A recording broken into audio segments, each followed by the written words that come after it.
नमस्कार दोस्तों, एक बार फिर से आप सबका स्वागत है। फ्रेंड्स, आज हम बात करेंगे दो बहुत ही खूबसूरत फूलों वाले पौधों के बारे में, जिसे पोर्टुलका और पर्सलिन कहा जाता है। वैसे तो इन्हें और भी कई नामों से जाना जाता है, जैसे 9 o'clock, मॉस रोज, ऑफिस टाइम। और ये ऐसे पौधे हैं जो पूरी गर्मी सबसे ज़्यादा फ्लावरिंग करते हैं। ये बहुत इजी टू केयर प्लांट होते हैं। अगर आप इनकी थोड़ी सी देखभाल भी कर लेते हैं तो पूरी गर्मी इनकी ग्रोथ और फ्लावरिंग कंटिन्यू होती रहती है। बरसात के मौसम में अगर आप इनकी कटिंग लगा लेते हैं तो बहुत तेज़ी से इनकी ग्रोथ होती है और कुछ दिनों में ही इनमें फ्लावरिंग शुरू हो जाती है। अगर इनके फूलों में कलर की बात की जाए तो आपको इनमें कई कलर के फूलों की वैरायटी देखने को मिलेगी। अगर इसके पौधों में वैरायटी की बात करें तो आपको इसमें दो वैरायटी देखने को मिलेगी, एक देसी और दूसरी हाइब्रिड। देसी वैरायटी में इनकी स्टेम और पत्तियों का साइज़ थोड़ा बड़ा होता है, और जो हाइब्रिड वैरायटी होती है उनमें स्टेम और पत्तियों का साइज़ थोड़ा छोटा होता है, पर फ्लावरिंग दोनों वैरायटी में बहुत ज़्यादा होती है। आप जो मेरे ये पौधे देख रहे हैं, इन्हें कुछ दिन पहले ही मैंने कटिंग से ग्रो किया है।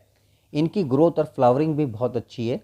अगर आपके पौधों की ग्रोथ रुकी हुई है या फ्लावरिंग बहुत ही कम होती है तो ऐसे में ज़्यादा फूल लेने के लिए इनमें कौन सा खाद फर्टिलाइज़र डालें, इनकी देखभाल कैसे करें और किस प्रकार हम इन्हें इजीली कटिंग से ग्रो कर सकते हैं, आज की वीडियो में ये सभी बातें आपसे शेयर करूंगा।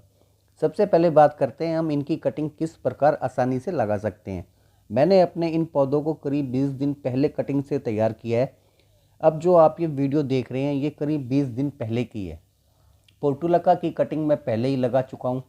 आप कोई भी छोटी या बड़ी कटिंग ले सकते हैं जिन पर कलियाँ बनी हुई है या फूल खिले हुए हैं, आप उन्हें भी कटिंग के रूप में इस्तेमाल कर सकते हैं।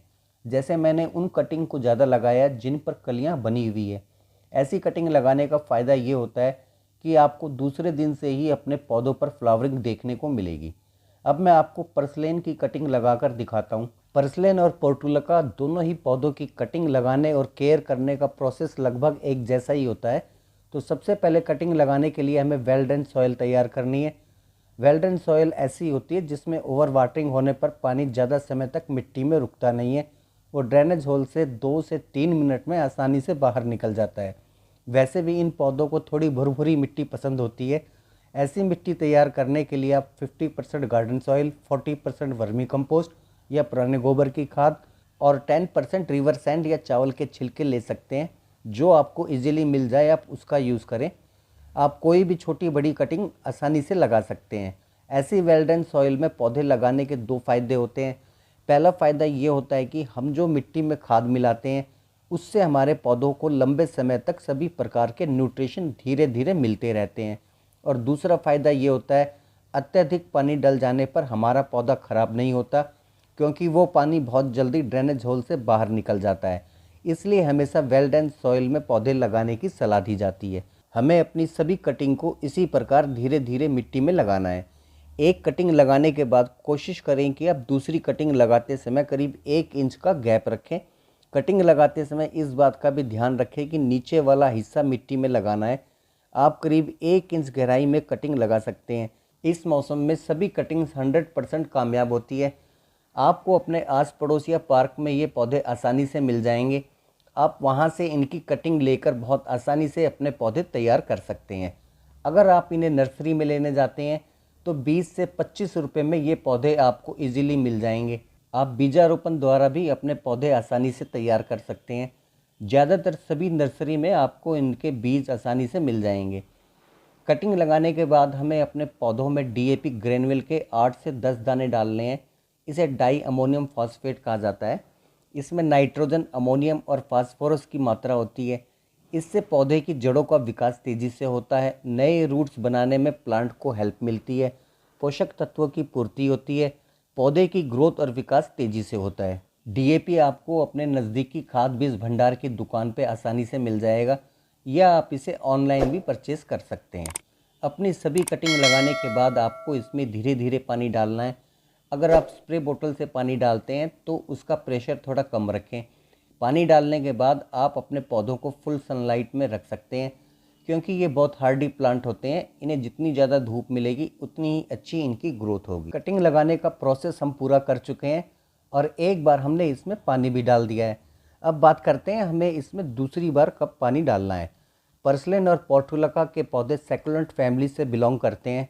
इन्हें ज़्यादा पानी बिल्कुल पसंद नहीं होता क्योंकि इनकी स्टेम और पत्तियों में पहले से पानी स्टोर रहता है। इसलिए दूसरी बार पानी आप तभी डालें जब मिट्टी थोड़ी ड्राई हो जाए। इनकी स्टेम और जड़ें बहुत नाजुक होती हैं। मिट्टी में ज़्यादा पानी होने पर इनकी स्टेम और जड़ें गलना शुरू हो जाती हैं और हमारे पौधे पूरी तरह ख़राब भी हो सकते हैं। हमें इनकी मिट्टी में थोड़ी नमी बनाए रखनी होती है। अगर आपके पास इनकी हाइब्रिड वैरायटी है तो उन्हें आप बरसात में अंदर रखें, क्योंकि मिट्टी में अत्यधिक पानी होने पर वो पौधे बहुत जल्दी ख़राब होते हैं। और जो देसी वैरायटी के पौधे होते हैं उन्हें आप हल्की बरसात में बाहर रख सकते हैं। बस गमले का ड्रेनेज सिस्टम अच्छा होना चाहिए। अगर आपके यहाँ ज़्यादा तेज़ बारिश है और कई दिनों से लगातार बारिश हो रही है तो आप उन पौधों को भी अंदर रख दीजिए। अब बात करते हैं धूप की। तो इन पौधों को आप ऐसी लोकेशन पर रखें जहाँ पूरे दिन की धूप आती हो, या आप इन्हें ऐसी जगह ज़रूर रखें जहाँ इन्हें कम से कम सुबह वाली 3 से 4 घंटे की धूप मिल सके। ऐसी लोकेशन पर इनकी ग्रोथ और फ्लावरिंग कंटिन्यू होती है और फूल भी ज़्यादा संख्या में खिलते हैं। अब बात आती है इनकी कटिंग और प्रूनिंग की। आप महीने में एक बार अपने पौधों की कटिंग कर सकते हैं। जो ब्रांचेस ज़्यादा बड़ी हो जाएं उन्हें आप कट करके हटा दीजिए। आप जहां से भी कटिंग करेंगे वहीं से नई मल्टीपल ब्रांचेस निकलना शुरू हो जाएंगी और आपके पौधे पूरी तरह बुशी यानी घने हो जाएंगे। इसके साथ ही आपको मुरझा गए फूलों को भी रिमूव करना होता है। अगर आप उन्हें नहीं हटाते हैं तो पौधा वहां सीड स्पॉट बनाना शुरू कर देता है, जिस कारण कलियां और फूल बनने का प्रोसेस थोड़ा धीमा हो जाता है, क्योंकि प्लांट अपनी पूरी एनर्जी बीज बनाने में लगाना शुरू कर देता है। इसलिए मुरझा गए फूलों को हटाना ज़रूरी होता है। अब बात करते हैं हम अपने पौधों में कौन सा खाद फर्टिलाइज़र डालें जिससे हमारे पौधों में अनगिनत कलियां बने और फूल खिलें। तो इसके लिए मैं आपसे 2 होममेड लिक्विड फर्टिलाइज़र शेयर करूंगा जो आपको अपने किचन में ही आसानी से मिल जाएंगे। हमारे ये 9 o'clock के पौधे इतने बुशी हो जाते हैं कि इनकी मिट्टी की गुड़ाई करना या सॉलिड फॉर्म की खाद मिट्टी में डालना मुश्किल हो जाता है। तो ऐसे में हमें इन पौधों में लिक्विड फर्टिलाइज़र डालना चाहिए। पर्सलेन और पोर्टुलका को 2 लिक्विड फर्टिलाइज़र बहुत पसंद होते हैं।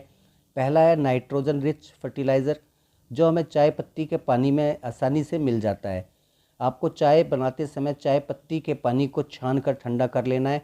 आपको 100 ml चाय पत्ती का पानी लेना है। चाय पत्ती में नाइट्रोजन, फास्फोरस और पोटेशियम की अच्छी मात्रा होती है। इसके इस्तेमाल से हमारे पोर्टुलका और पर्सलेन की ग्रोथ तेज़ी से होने लगती है और हमारे पौधे पूरी तरह हरे भरे हो जाते हैं। पत्तों का पीला होना भी बंद हो जाता है। अब बात करते हैं दूसरे पोटास रिच लिक्विड फर्टिलाइज़र की, जो हमें केले के छिलकों में भरपूर मात्रा में मिल जाता है। इसे आप बहुत इजीली अपने घर पर बनाकर तैयार कर सकते हैं। इसके लिए हमें 3 से 4 केले के छिलके लेने हैं। उन्हें 1 लीटर पानी में डालकर 12 घंटे के लिए किसी बर्तन या कपड़े से ढक कर रखना है। 12 घंटे बाद हमारा बनाना पील फर्टिलाइज़र बनकर तैयार हो जाएगा। इसके बाद हमें चाय पत्ती के पानी को बनाना पील फर्टिलाइज़र में डालकर मिक्स कर लेना है और अपने गमलों में डाल देना है। आप उतना ही फर्टिलाइज़र डालें जो ड्रेनेज होल से बाहर ना आए। सभी प्लांट्स को अत्यधिक कलियां और फूल बनाने के लिए पोटाश की आवश्यकता होती है। आप इस प्रोसेस को 15 दिनों बाद दोबारा अप्लाई कर सकते हैं। आपके पौधों में कंटिन्यू फ्लावरिंग होती रहेगी। आशा करता हूँ आपको वीडियो पसंद आया होगा। अगर वीडियो पसंद आए तो वीडियो को लाइक करना ना भूलें। अगर आपने अब तक चैनल को सब्सक्राइब नहीं किया है तो प्लीज़ चैनल को सब्सक्राइब कर दीजिए, बेल आइकन को प्रेस कर दीजिए। आप कमेंट बॉक्स में कमेंट करके अपनी राय दे सकते हैं या अपने सवाल पूछ सकते हैं। वीडियो में बने रहने के लिए आप सभी का धन्यवाद। अब मिलते हैं अगले वीडियो में। बाय।